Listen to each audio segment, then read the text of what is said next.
imagine how much harder they're going to work for you moving forward, knowing that when we achieve these results, we're going to get paid.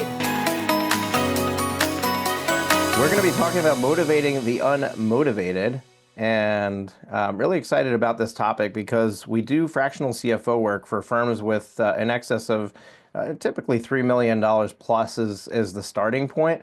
And what I've found is that the thing that really helps us move the needle with them is when not just there are clear KPIs that are set, but there are not only when there are clear KPIs set, but when there are dollars tied to the KPIs, right? So when not only does the team know what they need to do, but there's a result, like there's a prize or a pot of gold at the end of that rainbow. That is what really drives the needle. And it's not because people are just motivated by money.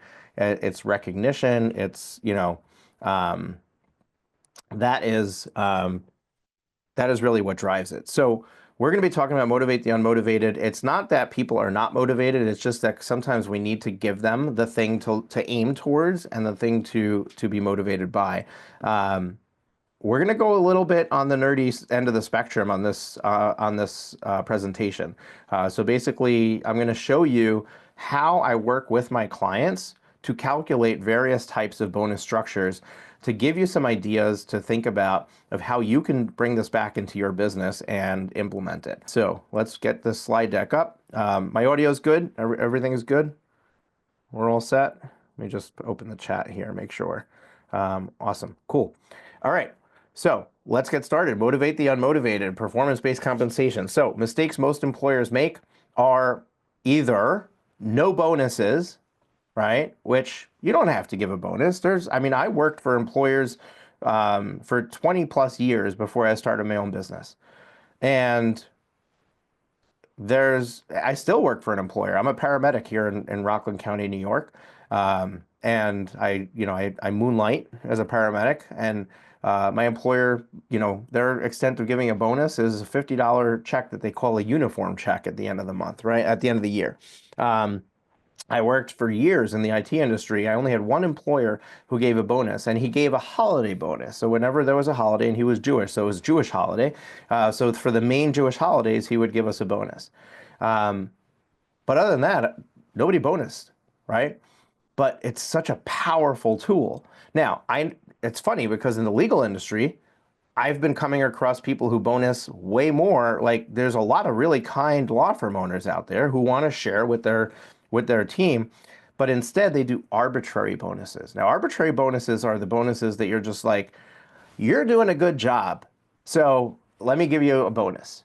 Or at the end of the quarter, I'm like, I want to give quarterly bonuses to everybody. So I'm going to give a little bit to this one, a little bit to this one, a little bit to this one. But there's no calculation of where that money's coming from. There's no calculation. There's nothing it's tied to. Just because they're there and I want to write a check, I'm going to write a check. Now, nothing wrong with being Santa Claus, but it's not a good business model and it's not going to get you any results. Arbitrary bonuses are after the fact. Nobody aimed for them. And if you do it all the time, they get used to them. And therefore, it just becomes part of their compensation. Flat bonuses, often giving away too much. So here, this I'm running into with attorneys that are structured to get a percentage of revenue. And what ends up happening is that the firm makes a deal with their attorney and says something like this. We're going to pay you a salary of $90,000 and we're going to give you 5% of all the revenue that you generate. Now, I'm not talking about they're bringing new business in the door. I'm talking about their billings. So the problem with that, there's two problems with that.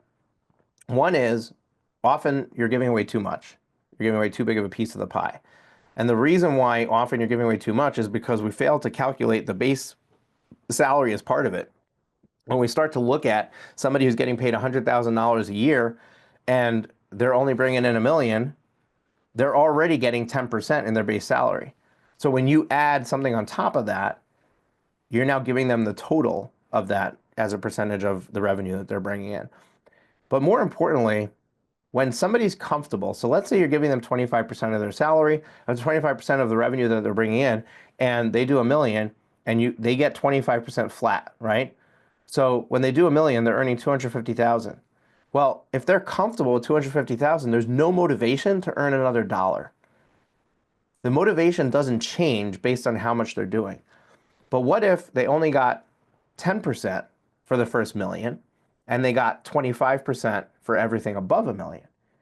Well, now they're only getting 100,000, but they can unlock 250,000 for the next million, which could be a total of 350.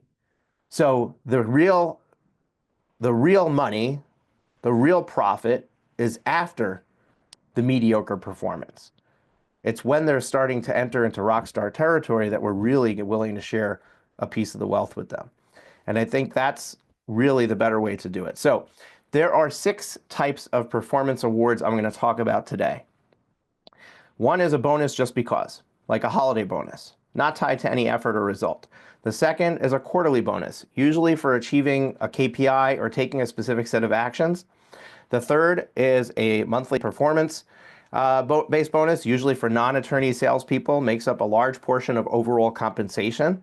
So this and the next one, the monthly performance-based bonus and the monthly commission bonus, this is usually their livelihood, right? Like their base pay, if they have it, is not really enough for the job that they're doing. They're relying on this bonus as part of their job, often called a commission. However, because you can't, in most states, share attorney fees with a non-attorney, we can't compensate non-salespeople with a commission. I'm sorry, non-attorney salespeople with a commission. So we have to come up with some other structure of bonusing them for the effort that they're making. And that's why we call it the monthly performance-based bonus. This slide deck would look different if I was talking to non-attorneys, if I was not talking to law firm owners. So monthly commission bonus, those are your attorneys that are able to get a percentage of work. And then you have quarterly performance-based bonus, which is usually for key and management level personnel. So maybe the manager of each department might be on this, and also your COO might be on this. And then there's an annual profit sharing bonus, which this is if the firm does so well that the owner has all of their needs and desires taken care of, and I now want to congratulate the team on making me even richer, I'm willing to share a piece of that. That's an annual profit sharing bonus. Okay, let's dive into each one. We're going to cover them, and I'm going to also show you in mathematical detail how I calculate these. All right, so bonus just because. This is the least favorite, but if you like to give out a holiday bonus, then go for it. I don't like doing this anytime other than holiday, which is that's the time when most people appreciate extra money. I actually I'm going to talk about the Philippines in a second, but that's really where I got motivated on doing this. But we have to be careful because we're going to talk on the next slide, we're going to talk about the bonuses that are tied to KPIs. So if you're allocating 10% of somebody's salary to a KPI bonus, and then you're also allocating 10% to an end of year holiday bonus, now you've got everybody that you give a job to, you already know that you're paying 20% more. Plus you're paying taxes, which is another 10%. And then you might have other benefits, which might be another 10%. So taxes and benefits are usually around 18%, unless you're really small and you're not giving anything, any benefits, and it's just taxes. That would be around 10%. Plus these 20. So you could be at 40% above their salary as a loaded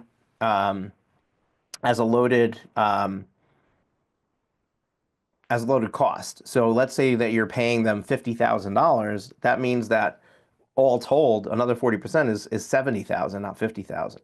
So just keep that in mind when we're discussing these, that if you start stacking them, you have to look at the totality of the picture when you're looking at it. Okay, so, whoops. Now, I like the way that they do it in the Philippines. When I hired my very first hire in my business, it was Tina, who's over in the Philippines. She's still working for me. I hired her in 2017. Love her. Her husband works here too. She does an awesome job. And when I hired her, I was introduced to this idea of the 13th month. So in the Philippines, they pay a bonus. It's the 13th month. And basically what's expected is that around holiday time, you're going to give to your employees 1 month salary as a holiday bonus. Now, if you do the math, 1 divided by 12 is 8.3333%. So essentially, that's 8.3%. I like that better than 10% because it's less. I also like it because it's actually a significant amount of money for people who are getting paid, right? Getting a whole month's salary. So I tried to implement that, and pretty successfully I've been able to do it, where I'm giving that amount not just to my employees in the Philippines, but to all of my employees. Um, but you don't need to do that, right? You could do whatever you want. This bonus is completely arbitrary, but have a plan, know what frame or structure you're working in. So if you want to just give $1,000 to every employee, then you know that if I have 20 employees, it's $20,000 at the end of the year I'm going to pay in a holiday bonus. Build that into your budget and make sure that you can afford it. So really, there's really no science to that one. All right. This is the thing that's going to basically motivate the rest of your staff. So a quarterly bonus that for everyone. Now, one thing to be careful about is we don't want to give this to somebody who's already motivated by a performance-based bonus, right? So this is all of the staff who don't have any other bonus tied to them. We're going to give them KPIs to try to achieve. And then every quarter, if they hit those numbers, they're going to get paid. Now, typically I allocate about 10% of salary to this bonus. So every quarter, it's about 2.5% of their annual salary or 10% of their quarterly salary, whichever way you want to calculate it. It's the same thing. And what we're going to do is we're going to keep it simple, right? Don't give them too many KPIs. 1 at 2 max. And the KPI should be tied to what you're trying to achieve in the business, right? So if you set out at the high level, you say, hey, our goal for this year is to do $10 million in revenue at a profit margin of 30%, $3 million profit. How are we going to achieve that? Well, for the sales department, we need to have the sales team closing, 100 clients a month. And in order for the sales team to close 100 clients a month, we need the, intake receptionist to handle 250 calls a day. We don't want it to go to the answering service. So we're going to go to the receptionist and we're going to say, we're giving you a KPI of answering 250 calls a day. If you consistently answer 250 calls a day throughout the month, or maybe you use an average, then you're going to get your bonus. Now they have a motivation to hit that number and not to slack off, on the third day of the week and the second week of the month, to be like, I'm exhausted answering the phones. I'm just going to go to the bathroom, put myself on bathroom break, let it go to the answering service, and it is what it is, right? But now they've got that KPI. So here's an example. Legal assistant earning $50,000 can get a bonus of $1,250 per quarter, right? That's 2.5% per quarter. Bonus only gets paid if the goal is achieved. Don't make exceptions. We fall into these traps. They're like, they missed it by 2. They missed it by 2. They earned it. We should give it to them. No. The moment you make an exception, you now give them a lower bar. You're sending a signal saying, I'm going to pay you anyway. So you don't have to try next month. This is to be like, this is the number we set. And if you don't hit that number, you don't get it. And that's it. So the bonus only gets paid if the goal is achieved. Don't make exceptions. I just heard my daughter come in the door upstairs. She's asking if anybody's home. KPI should be, so she might bust into here. KPI should be an action-based item whenever possible. People don't control outcomes. So this is another one to think about. Now, sometimes you have to make it outcome-oriented because there just isn't a great way to measure the action. But every outcome that you want is driven by an action that's taken. So if you I'm trying to think of an example I can give you. So let's say back to the receptionist example, right? The action is to take the call. It's not necessarily to have a successful call. We're not counting how many transfers they have to the sales department, right? It's, because we're not making it reliant on the sales department doing their job. We're making it reliant on them doing their job. So as much as possible, we want this KPI to be an action-based KPI. KPI should be directly tied to the overall business goals. Example, PI firm wants more settlements. KPI could be number of demand letters sent. And that's a very well used and well known example. Okay, monthly performance-based bonus. This is tied to metrics that directly drive revenue. Usually it's a number of dollars in the door plus another metric. So again, these are typically for our non-attorneys. And so we can't just share an amount of revenue. No. Go have a snack. There she is. Usually an amount of revenue and dollars in the door plus another metric, so such as close rate, paid in full, number of sales conversations, time to initial sales conversation. These are all examples. But when you start tying other things to it, it's no longer a commission. And when you don't do it dollar for dollar, but you create like these pockets of dollars, then we can skirt around this, issue of sharing attorney revenue. Additionally, if you don't, and we had this conversation in our mastermind at lunch, if they're not getting benefit of anything that gets collected later, like if you don't give them commission on monthly payments, you don't give them commission on sales made after their involvement, but they're only getting paid based on what they actually bring in, and it's not really the attorney fee it's based off of, that also makes it a little bit more kosher. But obviously you want to do this within the box of what's allowed within your state. So take it with that grain of salt. Know the amount that you're willing to spend. Example for let's say non-attorney sales. Maybe I'm willing to spend 5% of revenue, and you work backwards from there. So I'm going to show you. I'm going to share my screen, and you should be able to see a spreadsheet right now on the screen. Does everybody see that? Let me know in chat. So spreadsheet. This is an example that I have in place for one of my clients. So this is their sales team, and they collect initial dollars up front. If they hit 55,000, that's when they first get a bonus, right? So anything below 55,000, they get absolutely nothing. So basically there's like a threshold of reasonableness that you have to do at least this minimum amount before we unlock anything. Then we have a close rate that we want them to get to. So their close rate, let's say, was tracking at 28%. We want them to aim higher. So we made the first one 32, and then we go all the way up to 38. This is just an example of how this is set up. So this is for the individual non-attorney salesperson. If they bring in 80,000 in sales, they have a close rate of 34%. They're going to get a $2,300 bonus. Okay, it's pretty simple. Now there's also a team level bonus. For this particular client, they wanted to also motivate everybody to work together to achieve a bonus. So there's no set amount here. You can see this is changing every month. So every month the sales team manager decides what is the target, and this changes based on how many salespeople are there, how well have we been doing? Do we have somebody new who's closing at a lower rate than everybody else? And basically this is a moving target. So every month the sales manager sets what these numbers are, and then if we hit them, these are the bonuses they can get. Now, what's behind this calculation? So behind this calculation, I'm not going to go too deep into this, but basically we said 5% is what we're willing to pay. So 1.5% is team level, 3.5% individual level. Now, this particular sales manager wanted the ability to just kind of like walk in and hand out an Amazon card. Decide at the end of the month to give somebody who was like the sales leader a night out in the town with a hotel stay, right? So we put 1/4% towards non-monetary goals and rewards, and then we split up the rest. So let's just look at the individual level. That's the example in this table. We have 3.5% of total revenue we're willing to pay out as a bonus. 2.5% is going to be paid towards the actual dollar amount brought in the door. 1% is going to go towards the close rate. And I'm going to create this table. Now this table shows what the percentage allocation is up here. So at the highest level, I'm giving them 100% of the bonus that I'm willing to unlock. Okay.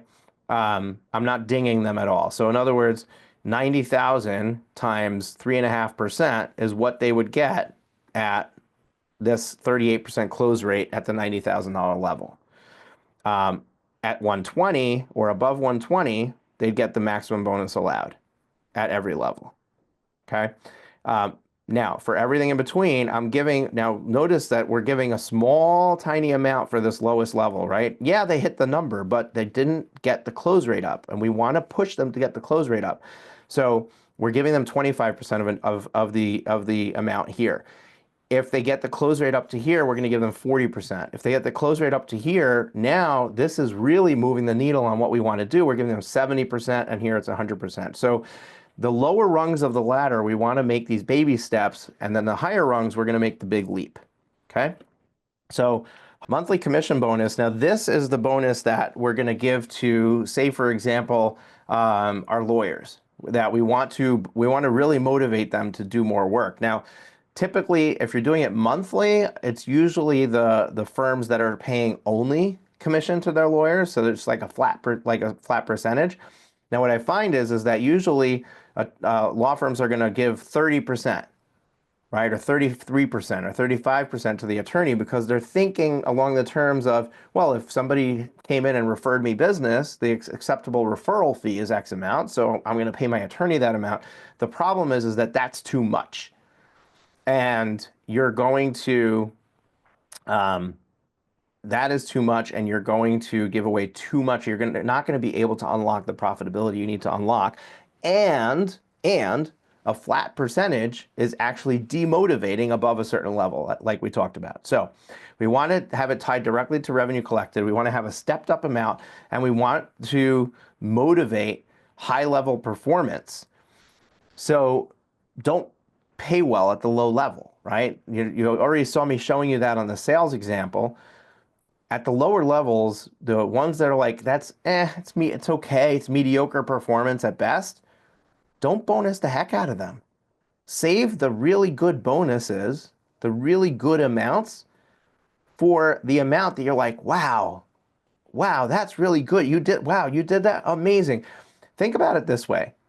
When I have one employee that could drive $1 million in revenue, or they could drive 2, or they could drive 3, right? If they drive 2 instead of 1, a lot more of that $1 million is going to be profit in my pocket than that first $1 million, because a lot of overhead has already been covered. So the more that the one person produces, the more profitable we become, the more I'm willing to share with them. So it's not just a game, it's the reality. So here's an example, a pre-lit attorney, and I'm going to show you another spreadsheet. So let me share my screen here again. Perfect. Okay, so this is an example from another one of my clients where they're paying their attorney $90,000 salary, and then they were giving 5% flat for any work above. Challenge: our attorney's not motivated to do more than X because they're comfortable. So here's 3 different ways that I proposed their pay to be. Now, I would like them, yes, I would like them to not pay us flat salary at all and move away from that in this specific example, but there's different ways that you can structure this. So what I did was, the first thing I did was I took the 90,000 salary and I said, if we're willing to pay 10% to the attorney, how much revenue would they have to generate to cover their base salary before we start bonusing them? And that would be 900,000, right? So in this one, we're not going to actually pay anything until they get above 900,000. Then up to 1.4 million will be 8%, 1.4 to 2 would be 12%. And now this is not on the total, this is just on this amount, which is why you have these in here. So basically what we're doing is we're adding their salary up across the board. So if they were to do above 3 million, I think in this example I did 3,045,000 is what I structured here. So for 3,045,000, they're going to unlock a $447,000 total pay, total compensation. But if they only did 2 million, they'd be 202,000. So the bulk of that, like more than half, is unlocked above 2 million in that last 1,045,000, right? Actually, this is I forget what I used to calculate that. The 45,000 is how much we're paying them. I think it's 3.5 million. I think that's $500,000, 30%. Anyway, so that's one way to do it. Another way is here where there's no minimum. So we're starting with a lower threshold percentage because we're paying it on everything. So it's on every dollar that comes in the door from the beginning. So we're paying that 5%, and then it's stepping up. So this is basically what they were paying when we started. And we just said, okay, so anything over 1.4, they're going to get 10, and then everything over 2, they get 25, and then 30. In this scenario, they're still going to get about the same, 465 for that level of pay. Then this one is no base salary. So we're going to start paying 10% on every dollar in the door from day one. And then we're going to go up to 15 and then 25 and then 30. They get higher percentages, which sound better. In reality, we end up paying them just slightly more in this example, but we're not committed to that base salary, and they need to actually bring that money in order to get paid. So hopefully this makes sense as well. So our next one is quarterly performance-based bonuses. Now, this is similar to the attorney commission structure I just showed you. Usually it's tied to revenue or profit, but could also be something else like lead volume or quality of leads to the marketing manager. Always predefine how much you can give in your business model. Too generous will prevent you from achieving overall results, and have a stepped up amount, kind of like what we just laid out. Big bucks are always reserved for high achievers. Give them a strong carrot to aim for. So the quarterly performance-based bonus, where would you use this? This would be for your upper level management, your COO, your team leaders, as well as individual roles that have a significant impact on the business. So like the marketing manager example, he might not be a division leader, it might just be the marketing guy, but the decisions he makes directly ties to the expenses that go out the door as well as the leads that come in the door. It's a very, very powerful position in your business. You really want to control the results, but you also want to pay this marketing manager really well if they're doing a great job in allocating your resources properly. So that would be a role, for example, that I would, even if they're not considered on your leadership team, that I would want to have them involved. So let's give you an example here. This is our quarterly performance bonus incentive. This is an example. So if the profit margin of the business, in this example is for the COO. So I'm giving you an example of what we would pay the chief operating officer of the business. So the chief operating officer would be tied to the total percentage of the business, the total profit margin. And this is an actual example with one of my clients. So if the COO, if the business does 15%, up to 15% of profit, then the COO gets 1% of total profit.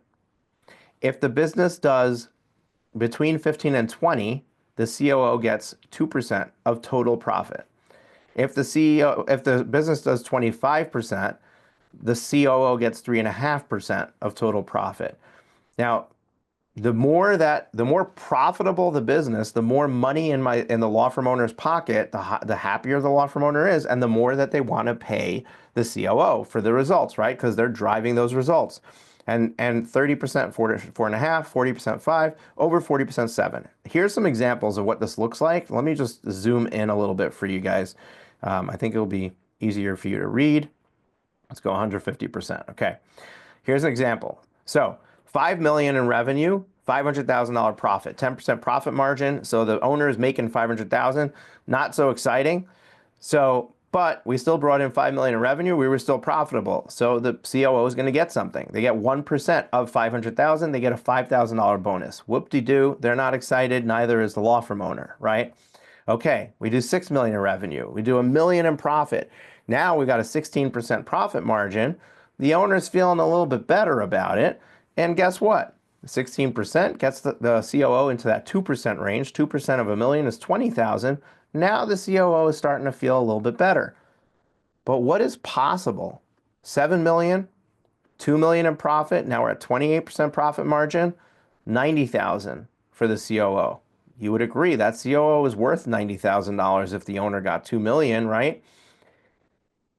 Now, here's another example. Okay, we're not doing such massive amounts of revenue, but the COO helped us unlock massive profitability. We're a $5 million business and we're running a $2.25 million profit, so we're a 45% margin.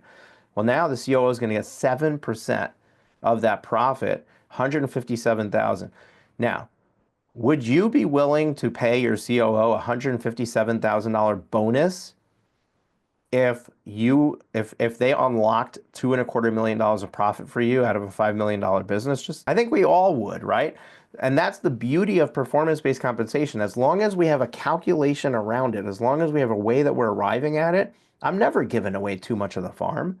7% of total profit is not, it's not much, but it adds up to a lot for a single employee who's not an owner, but is directly impacting the performance of the business. And that's the idea here, is that we want to make sure that we're rewarding the people who are directly impacting our business. All right, let's go back to the slides and do our last example. So annual profit sharing bonus. And this is one that I think every firm should have. I think that if you achieve a certain level of success, you should share it with your team. And you don't pay this unless you achieve that level of success. You don't have to predefine it where they know about it. This is just for you to be able to figure out. And at the end of the year, you get to be Santa Claus again, right? So this is a bonus that I would not pay with a margin under 20%. It's a way to share a really good year with everyone that contributed to it. I exclude anybody who's on a separate performance-based plan. They should have already had a good year through their performance bonus. And I'll say that again, right? We're not paying our non-attorney salespeople. We're not paying our attorneys if they're on their own performance-based plan, because they already got bonused for their results. They are so the results of the profitability are not tied to their results, because their results are revenue-based, right? I would also not tie it to the COO. The COO is already getting a portion of the profit. This would be everyone who's not getting bonus based on actual dollars performed would be included in this pool. So exclude any of those people. First, I identify how much you're willing to give, and then we figure it out. So either you can do a flat amount. So you could say, if they do over 20% of profit, I'm willing to give 10% of my profits away. Now, if you give 10% of your profit, you're going to bring that 20% margin down a little bit. I don't know the math off the top of my head, but you're still gonna make money. So let's say you made $1 million, you give 10% of that away. Now you made 900,000, but now you got to share 100,000 with your team. So you could do 10% of firm profits above 20%, or you can do an increasing amount like this spreadsheet. So last one. And this is very similar to the COO setup, right? If the margin is up to 20%, we give 0. If it's 25%, then we're going to share 2.5% of profit. 30%, we're going to share 5%, and so on. Okay, so under 20%, we're not paying anything into this bonus pool. Now, once we go here at 28%, now we're going to do 2.5%. Okay, so now we're going to share $50,000 with the team. We're at 45% profit. Well, 45% of 2.25 million. Once we calculate the bonus pool, now I've got my employees. So I got employee 1 through 10. This is their salary plus bonus. Now, it doesn't have to be this way, but this is the best way that I could think of to allocate their level of contribution to the business, because somebody who's getting paid $24,000 is probably a low level, offshore VA. They're probably not impacting the business the same as somebody who's getting paid 125, right? So the salary is indicative of their impact into the business. It also, for somebody who's getting paid 125, it's not going to be meaningful if we're giving them a tiny bonus. So I take my total pool of employees, and then I take their salary divided by the total, and that's a percentage of contribution, and then I allocate the bonus pool. So in this example, if I'm allocating 450, which I wouldn't be, because the first 20%, I'd have $1 million less in profit that I'd be calculating. So this would be 45% of. Let me just do this. I don't like that this number is not working the way that I want it. I'm just going to subtract the million manually.